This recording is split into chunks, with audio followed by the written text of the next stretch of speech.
Boa noite a todos. Lembrando da nossa água, né, para ser fluidificada lá no final. Vamos dar início ao nosso Páginas de Luz de hoje. Eu queria pedir a Simone para fazer a peça inicial. Simone, faz para a gente.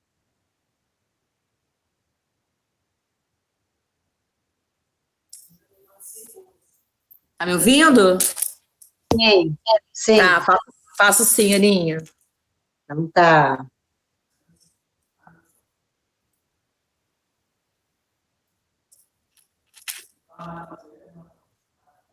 Senhor, mais uma vez agradecemos a oportunidade de estarmos aqui reunidos, ligados pela internet, aprendendo a estar ligados pelos nossos corações.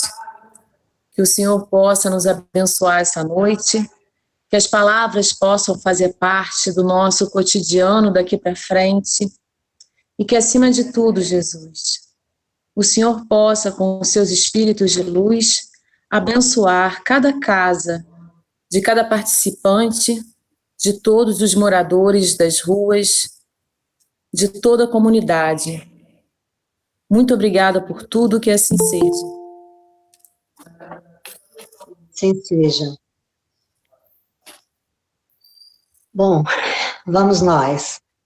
Eu escolhi hoje um texto do Jesus no Lar, e um texto que eu achei bem interessante. Eu gostaria muito que vocês prestassem bem atenção, porque pode ser que vocês tenham uma visão diferente da minha, né? Mas, ou que vocês encontrem algum ponto que eu não, que passou despercebido para mim, tá ok? Chama-se A Fé Vitoriosa. O texto diz o seguinte: destacava André certas dificuldades na expansão dos novos princípios redentores de o que o mestre se fazia emissário, e se referia aos fariseus com amargura violenta, concitando os companheiros à resistência organizada. Jesus, porém, que ouvia com imperturbável tolerância e a argumentação veemente, asseverou tão logo se estabeleceu o silêncio: nenhuma escola religiosa triunfará com o Pai, ausentando-se do amor que nos cabe cultivar uns para com os outros. E talvez porque se manifestasse justificada expectativa em torno dos apólogos que a sua divina palavra sabia tecer, contou muito claro. Na época da fé selvagem, 3 homens primitivos com as suas famílias se localizaram em vasta floresta. E, findo algum tempo de convívio fraternal, passaram a discutir sobre a natureza do Criador. Um deles pretendia que o Todo-Poderoso vivia no trovão, outro acreditava que o Pai residisse no vento, e o terceiro que ele morasse no sol.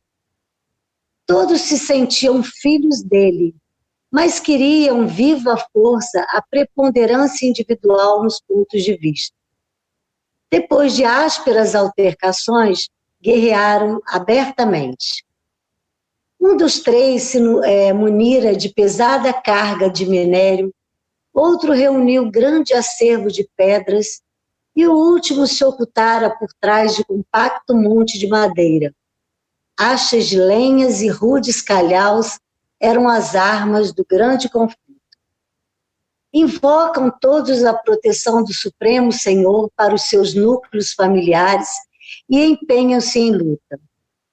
E tamanhas foram as perturbações que espalharam na floresta, prejudicando as árvores e os animais que lhes sofreram a flagelação, que o Todo Compassivo lhes enviou um anjo amigo.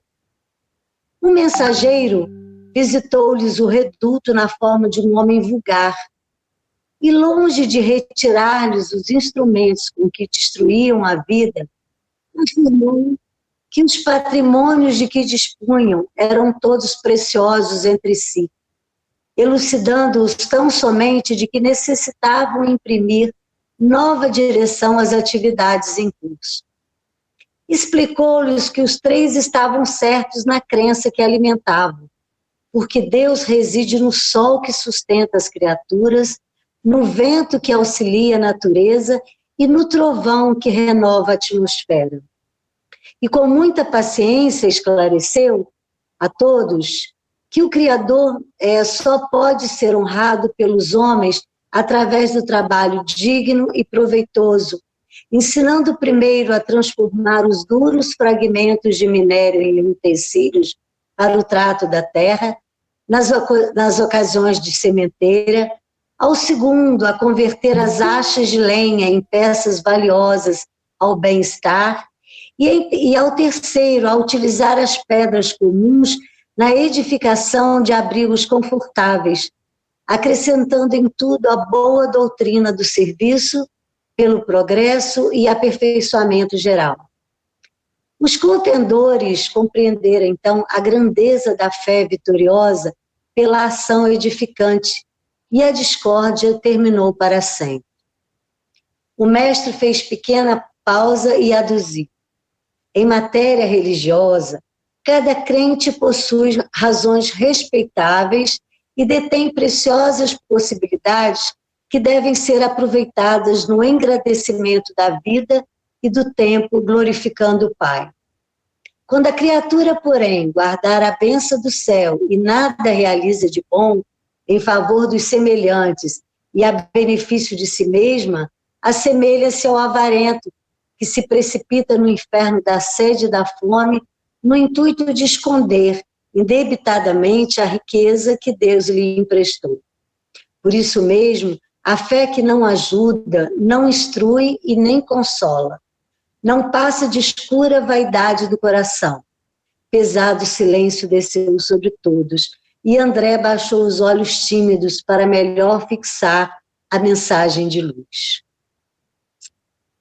Bom, esse é o texto. É um texto, assim, que ao ler esse texto, eu fiquei pensando nas religiões. Não sei se vocês tiveram o mesmo foco de pensamento quando ouviram. Normalmente, cada um acredita ou pensa, né, que a sua religião é melhor que a outra, né? Mesmo que todas elas levem ao mesmo Deus, né? As nossas relações com as pessoas deve ser um exercício de amor e de aprendizado para que a convivência seja harmoniosa. Quanto mais imparcial nas atitudes, mais duradouras e consistentes serão as nossas relações.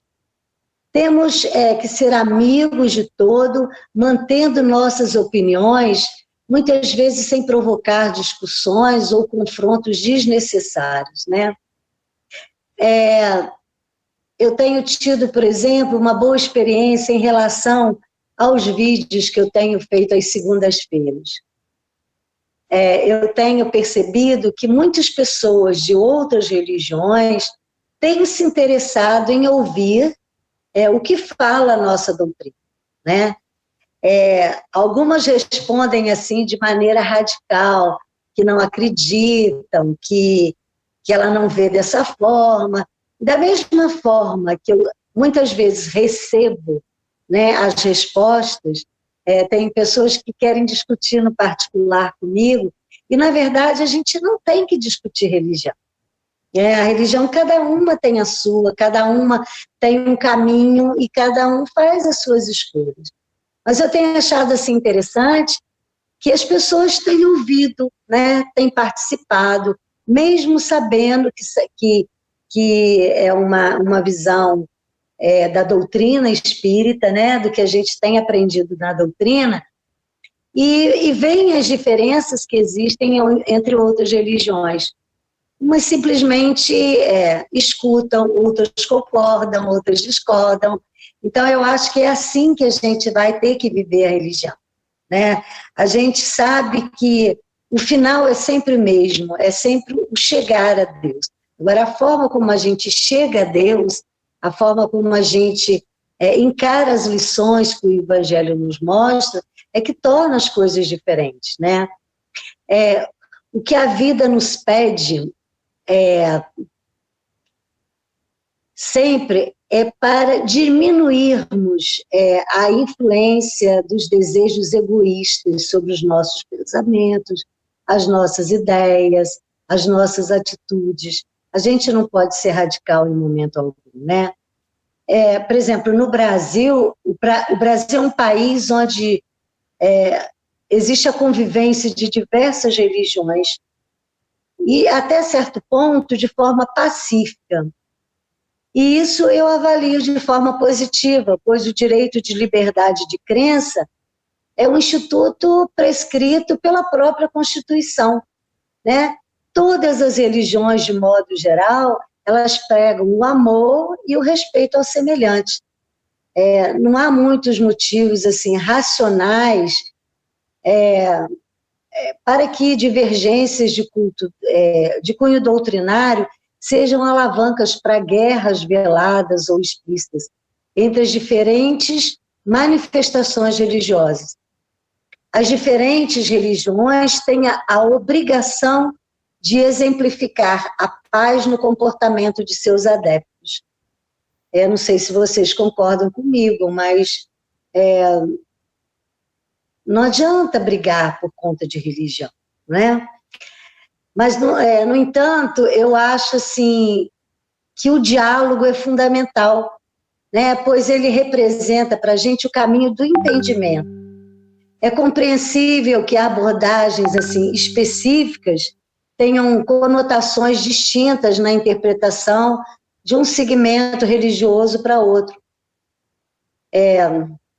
E isso ocorre até entre a mesma religião, né? Quando essa se desdobra em tendências ortodoxas ou liberais, né? De qualquer forma, eu penso que o que nunca pode deixar de existir é o respeito ao direito do outro pensar com a sua própria consciência. Essa liberdade é imprescindível, ao meu ver, para a convivência social, uma social harmônica, dizemos assim, nas relações sociais. A nossa liberdade se encerra quando começa a liberdade do outro. Vale dizer, por exemplo, que não temos o direito de interferir, muito menos violar a livre manifestação do semelhante, né? O diálogo é a via da fraternidade, da união e da solidariedade. Eu acredito que todos nós devemos nos unir para que o bem seja mais difundido entre os homens, né? A gente ainda acha que a religião separa, a religião não tem que separar, a religião tem que unir, né?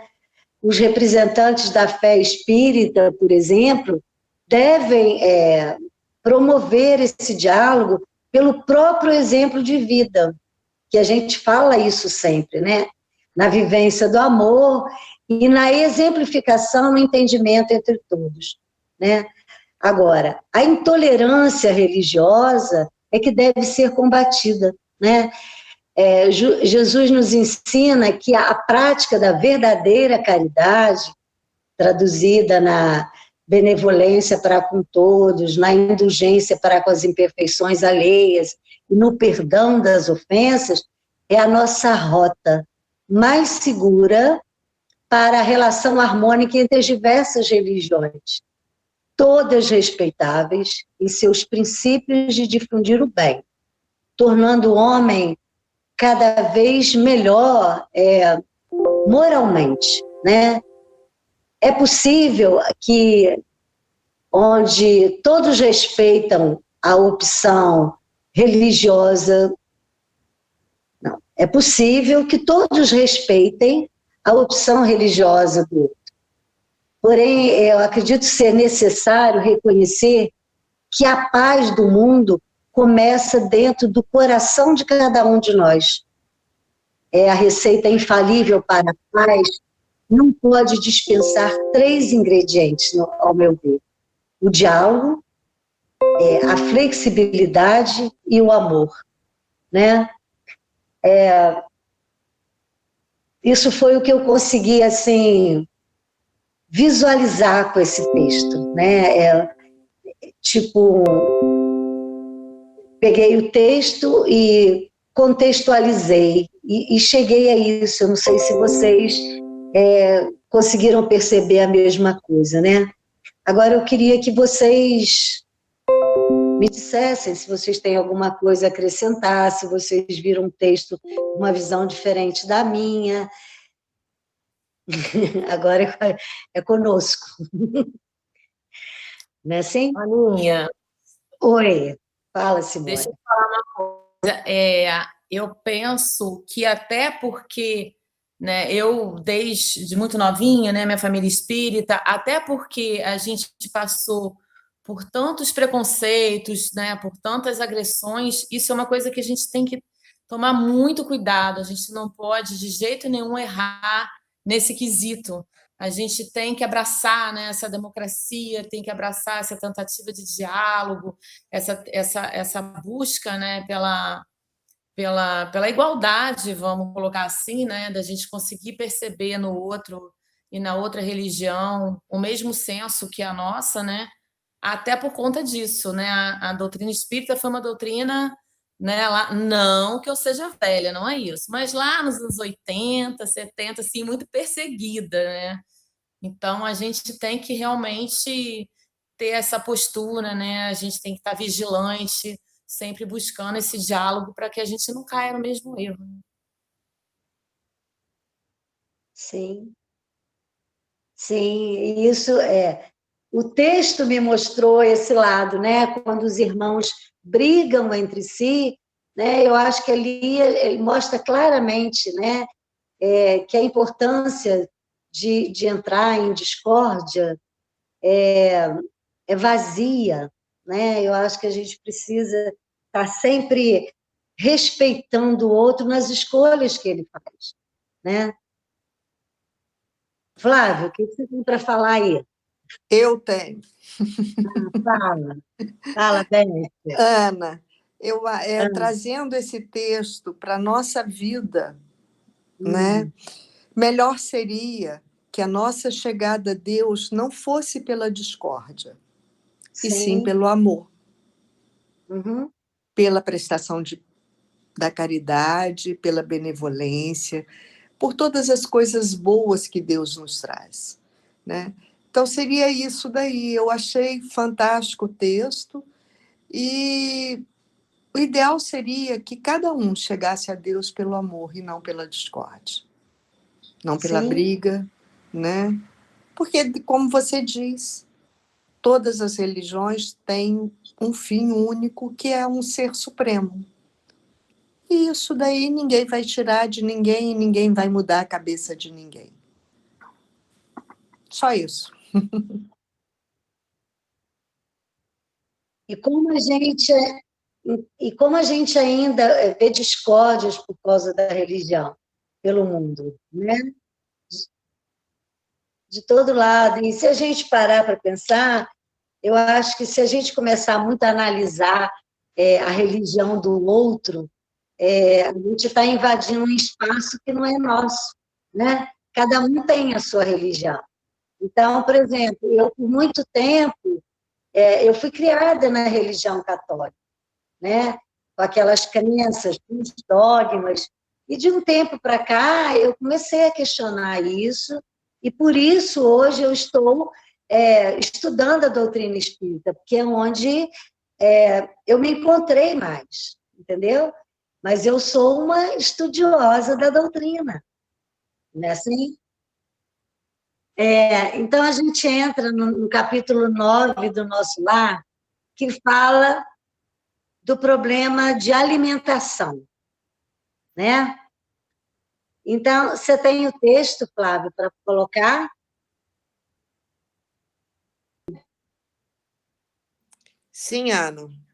Então, enlevado na visão dos jardins prodigiosos, pedi ao dedicado enfermeiro para descansar alguns minutos, hein?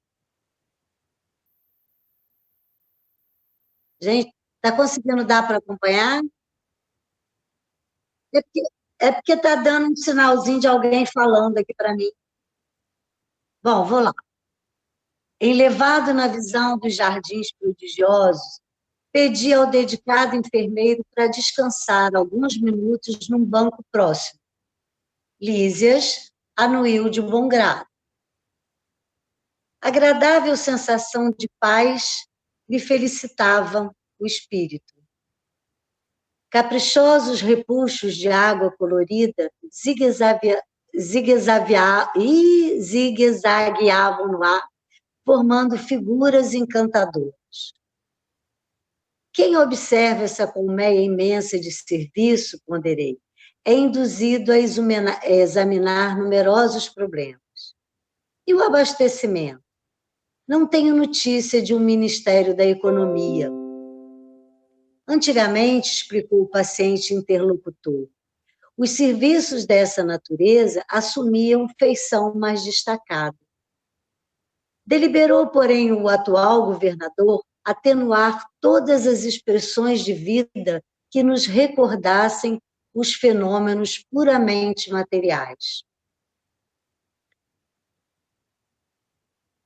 As atividades de abastecimento ficaram, assim, reduzidas a simples serviço de distribuição sob o controle direto da governadoria.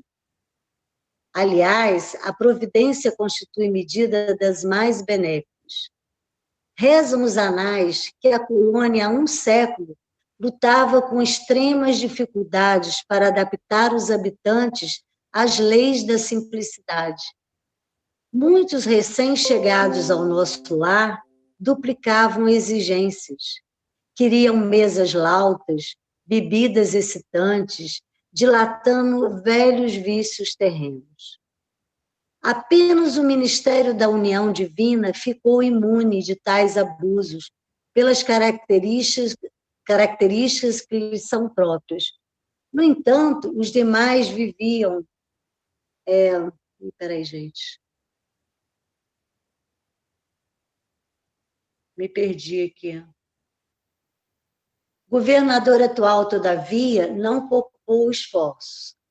Tão logo assumiu obrigações administrativas, adotou providências justas. Antigos missionários daqui puseram-me ao corrente de curiosos acontecimentos. Disseram-me que, a pedido da governadoria, vieram 200 instrutores de uma esfera muito elevada, a fim de espalharem novos conhecimentos relativos à ciência da respiração e da absorção de princípios vitais da atmosfera. Realizaram-se assembleias numerosas.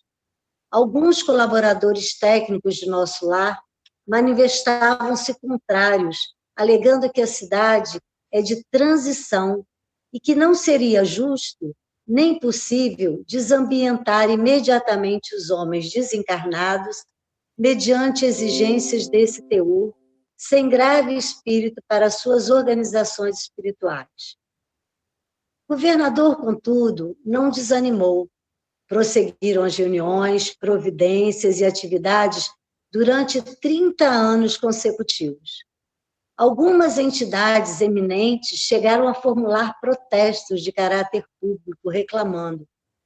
Por mais de 10 vezes, o Ministério do Auxílio esteve superlotado de enfermos, onde se confessavam vítimas do novo sistema de alimentação deficiente. Nesses períodos, os opositores da redução multiplicavam acusações. O governador, porém, jamais castigou alguém. Convocava os adversários na medida a palácio e expunha-lhes paternalmente os projetos e finalidades do regime, destacava a superioridade dos métodos de espiritualização, facilitava aos mais rebeldes inimigos do novo processo variadas excursões de estudo em planos mais elevados que o nosso, ganhando assim maior número de adeptos. Ante pausa mais longa, reclamei interessado. Continue, por favor, meu caro Lícias. Como terminou a luta edificante? Bom, a gente dá uma paradinha rapidinho aqui, só para que a gente possa perceber que existem mudanças também no plano espiritual, né? Quando eles percebem que as coisas precisam ser mudadas, modificadas, os ministérios se reúnem para ver o que pode ser feito, né? O que um auxilia e o outro não. Então, existem discordâncias, como aqui existem, mas a forma de trabalhar essa discordância, ela é diferente. Então, à medida que a gente vai evoluindo, a forma de pensar também é diferente, né? Quando você chega num plano espiritual, mesmo que você tenha algum tipo de evolução, você quer trazer, né, essa parte da materialidade para o seu mundo espiritual também, né? E, na verdade, tem que ser um processo completamente contrário, né? Bom, vamos seguir, depois eu vou comentando mais ali. Tá.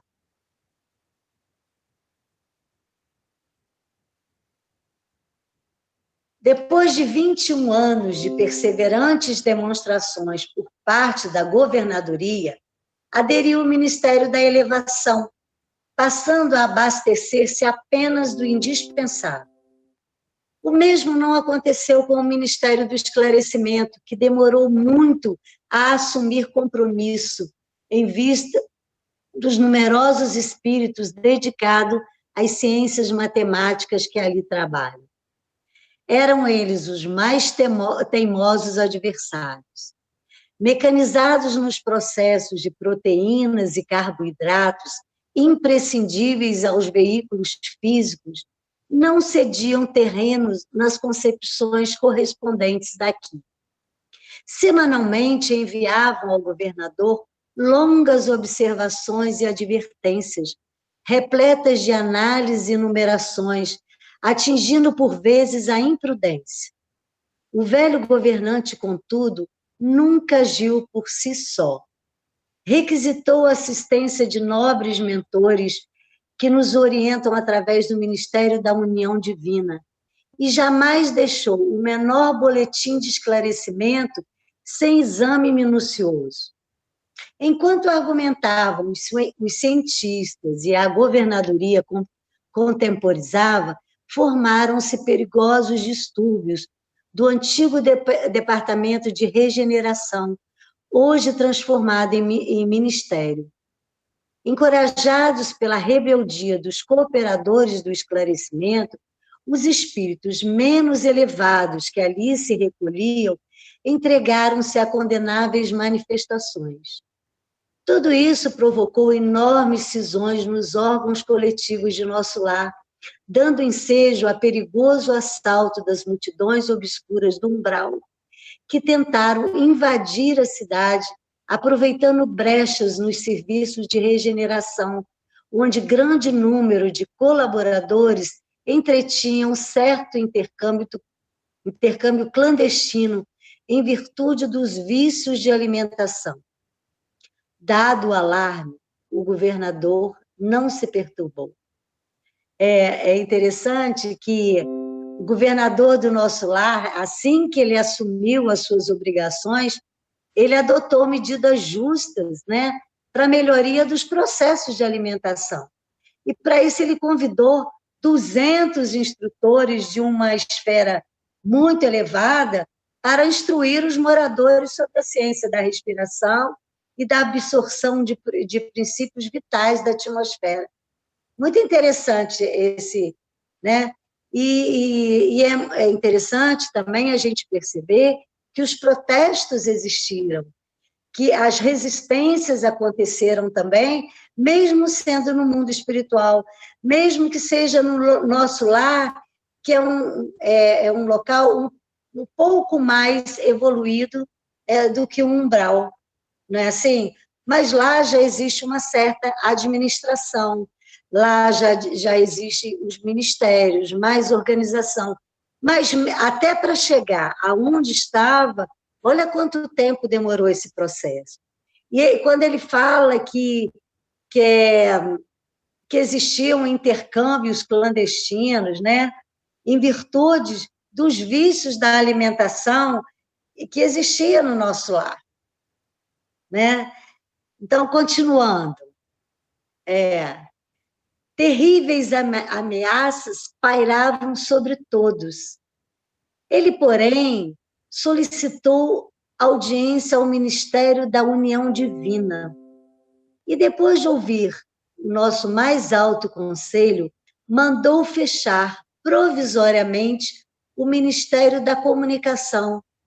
Determinou funcionassem todos os calabouços da regeneração para isolamento dos recalcitrantes. Advertiu o Ministério do Esclarecimento, cujas impertinências suportou mais de 30 anos consecutivos.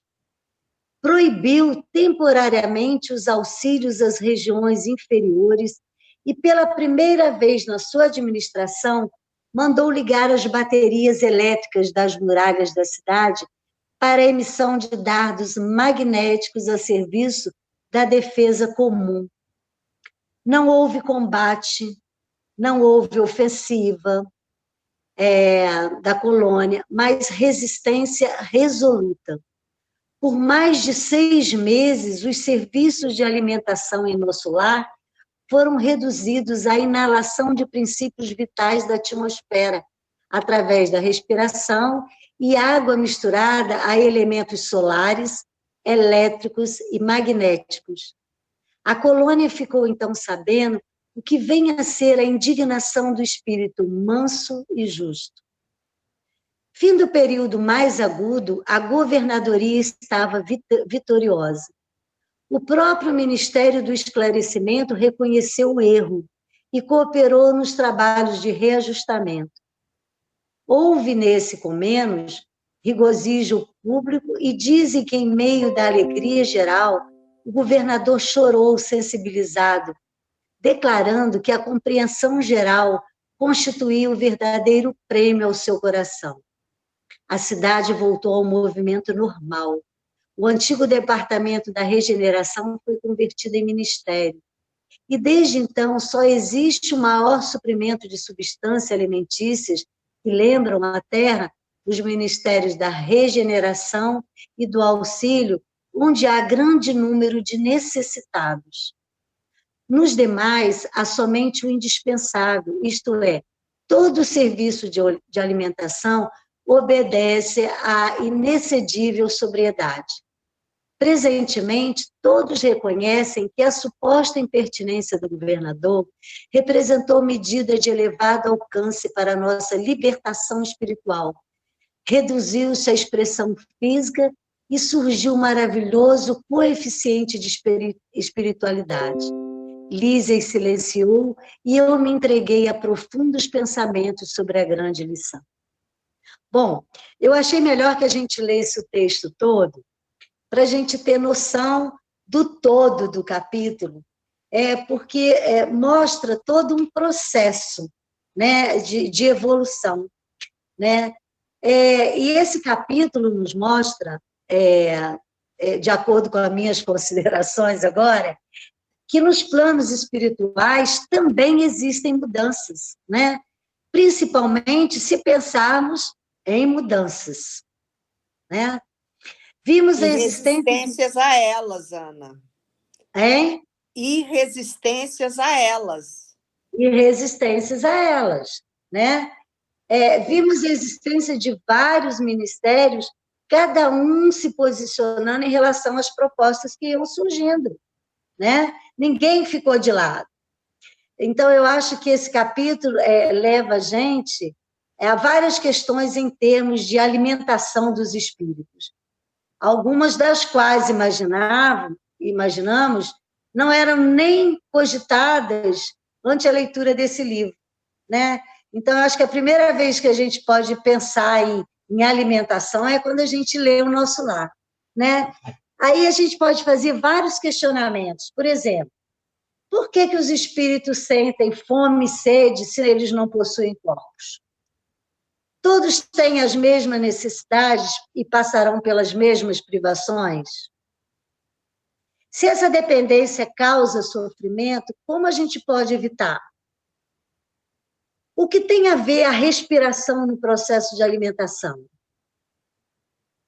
Desenvolver hábitos de vida mais saudáveis ajudam no autocontrole em relação às lembranças das sensações físicas? Será que aquele cafezinho sagrado de todos os dias pode fazer sofrer após o desencarne, né? Ou aquele cigarro, ou aquele churrasco, né? Que todo mundo está habituado, será que ele pode fazer a gente sofrer depois que a gente desencarnar? Né? Então, a gente pode fazer várias perguntas em relação a isso. Então, diante de muitos assuntos que envolvem o conhecimento da vida espiritual, esse parece ser, assim, em ordem de relevância, mais ou menos de segunda ordem. No entanto, a gente pode ver que muito do sofrimento vivido pelos espíritos decorrem de fenômenos puramente materiais, né? A experiência da carne condiciona a percepção através dos sentidos, que, ao contrário, fora delas, o espírito se vê obrigado a fazer um processo inverso, né? Reaprendendo a perceber, a sentir, a interagir através de todo o seu ser. Esse processo que na teoria parece simples, não é tão simples assim, né? Porque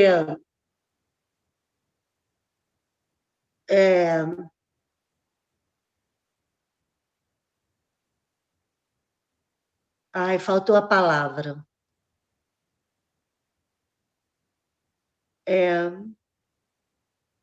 Por exemplo, aí que eu me perdi de novo. Ele tem que aprender a fazer o processo inverso, né?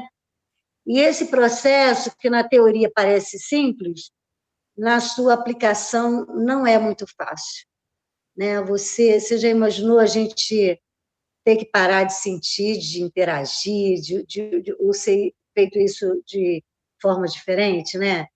Na teoria parece simples, na prática apresenta dificuldade de acordo com cada um de nós, com cada indivíduo, em razão da sua particular relação com a matéria, né?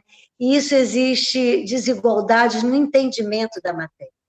Por exemplo, para muitos, um cafezinho é só um café, e não faz falta, né? Mas para outras pessoas, a impossibilidade de tomar essa bebida pode provocar sofrimento.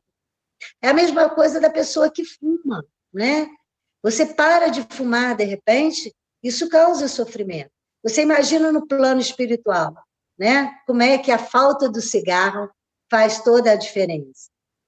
Mas para a gente entender como se processa a relação com a matéria e o quanto isso pode causar uma certa instabilidade no plano espiritual, a gente pode procurar as obras básicas de André Luiz para que a gente possa aprender mais sobre isso, né? Porque quando a gente começa a acompanhar as obras dele, né? Porque Nosso Lar foi a primeira obra, né?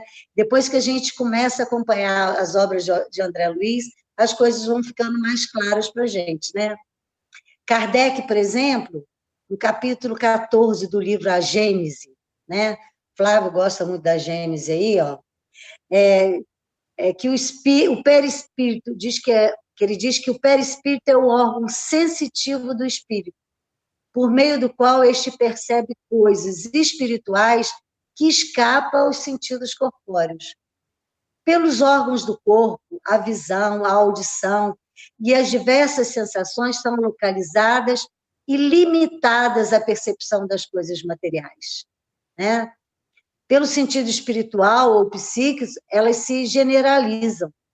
O espírito vê, ouve e sente por todo o seu ser tudo que se encontra na esfera de irradiação do seu fluido perispirítico, né? Afirma ainda que os espíritos chamados a viverem o mundo extraem dele os seus perispíritos de acordo com o seu grau de depuramento, atraindo para si na composição do perispírito fluidos mais puros ou mais grosseiros, né?